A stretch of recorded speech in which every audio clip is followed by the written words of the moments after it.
So I was just listening to Petrichor by Ludovico. There's something about listening to his music that just turns my soul on. You remember the pain of life and what matters. I like my fair share of spirit vibe music, but at the end of the day, it's the soul music that I want to spend my time with, the stuff that makes me feel like a human. I have a teaching for you spiritualists. Very few of you seem to get it. You are either a beginner or you are really advanced if you understand this lesson. Physical and mundane are not synonyms. The divinity that you give to a rock constitutes the divinity of that rock. But if you only ever end up making a rock into a rock, all you are ever going to get is a brick wall. At the most. The Shaolin monks should understand that lesson. The divinity that you can give that rock is grossly limited to the amount of divinity within inside of you. Another ignorant man insults Mother Earth. It's an article on my website where I reduce Joel Osteen. He did it to himself. He did a post a while back on crows, and he was using them as a metaphor for stupid, low people who were dumbing down the equation by offering critical feedback. The post begins like this. An eagle can fly to the heights that a crow can't reach. It's very linear and masculine of you. You forget things work in a cyclical way. Crows don't fly that high because they have evolved to not have to. They are smarter, faster. They will win in a fight. They are better parents. And they have this thing called social intelligence, where they operate off of a communal structure based off of collaboration and teamwork. I want to do it so bad. Don't let those crows bring you down. Crows are the sacred bird of many, if not most, mystical lineages on the planet. For a reason. Joel Osteen, you know nothing. The punchline is this. Eagles let their children kill each other so that only one remains. If I look like I'm about to eat Joel Osteen, it's called siblicide. Eagles let their children bully each other into starvation till there's only one left. Greed. Be yourself. The huge reinitiation. I did a post a while back, a video that I titled, I found a witch at the Hare Krishna temple. The video was about as popular as the witch at the Hare Krishna temple. It got like 1 or 2 views. Apparently it's not a very en vogue message to deliver. The witch had called out this young lady, inexperienced guru-esque, for being fake and inauthentic. The guru had been asked a question about emotions and their service and place within the divine, and she did not have an adequate response. She didn't even have a baseline intelligence or education in emotions. So the witch called her out, and the rest of that class was the witch complaining. Literally the best class I sat through. Best class. So it's a program, right? Prasadam. You go and you sit and you listen to 30 to 45-minute lecture, and then they feed you food afterwards. They feed your soul first, and then they feed your body. Simon and I don't always show up for the class, but we'll arrive before the food is being served. And we'll sit there and politely listen or meditate. But that evening was me in the back of the room, my eyes lighting up with glee. And the witch turns to me and I go, I see you. Love. She started to blush.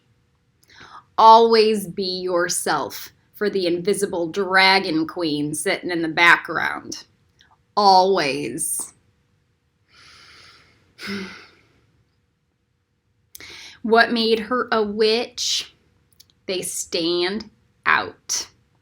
They carry this black ring of antimatter and void energy in their aura. They feel different. So Simon and I watch Merlin sometimes. He slowly pieces together the puzzle of why witches have been demonized throughout history. They challenge the authority of those currently in power, and they have the ability to do so with their words and with their mind. So I want to feed the crows all the time. There are two problems with this. The first one, I don't want the crows to become dependent on me, emotionally or mentally. I want to be able to show up at the crow garden, send them a whistle, and have them recognize that it's me. But I don't want them to expect me to show up. And the day that I don't, they're horrified or traumatized.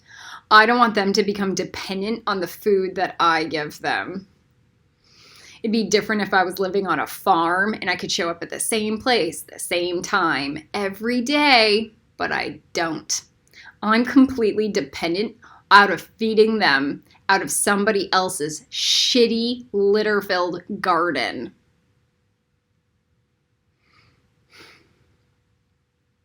The second problem is this. I work all the time. All the time. Sometimes I don't get out of bed or out of work till 2 a.m. I am what they call a nocturnal creative.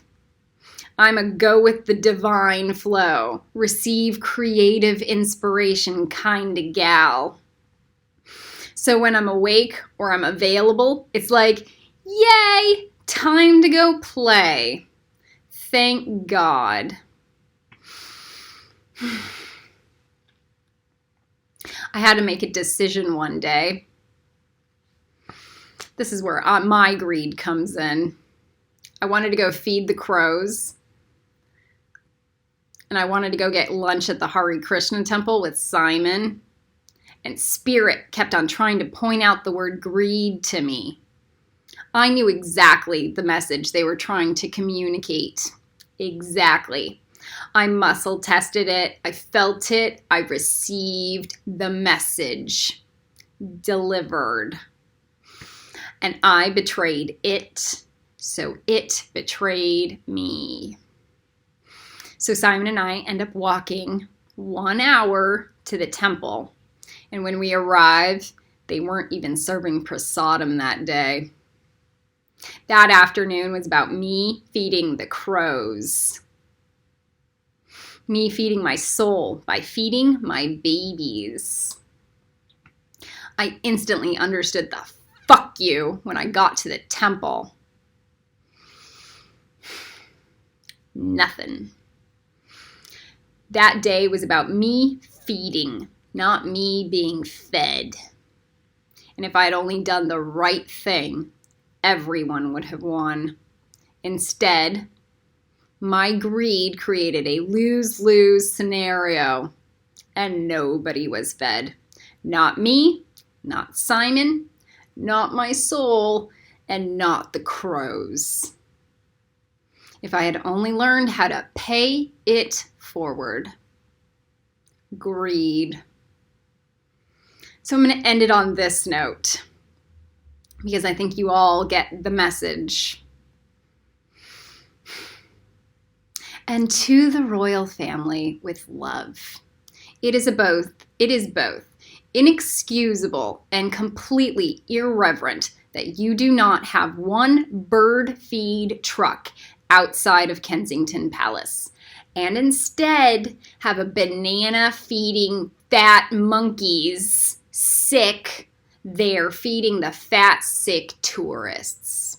It is inane, moronic. People literally show up to that pond to feed the birds. And they feed them junk, Fruit Loops, processed food. I have seen people kick and hit them. I have seen people let their dogs chase after them. And we are talking about magnificent, glorious, beautiful swans and different types of geese. There's a black swan there that is beaten, timid. It is overly timid. It does not have even one hint of the emotional capacity to fight for food. So it is underfed. There are birds there with broken wings, and there is nobody there to call or go to. I have seen swans, brilliant white swans, eating piles of their own shit and the shit of others. You guys want to talk about a royal palace? That's you guys, princes and princesses that will end up eating their own shit. And the shit of others. But not the crows, not the crows. Mommy Goddess will come to the crow garden to feed them.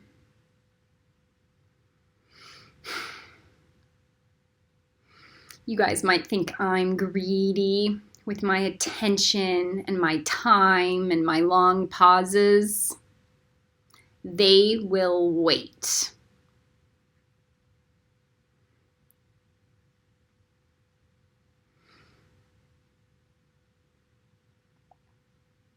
You want to know how to turn a witch into a muggle?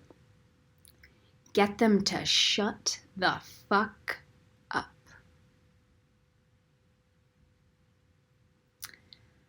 They will wait. If you are worth listening to. Collie Wren out.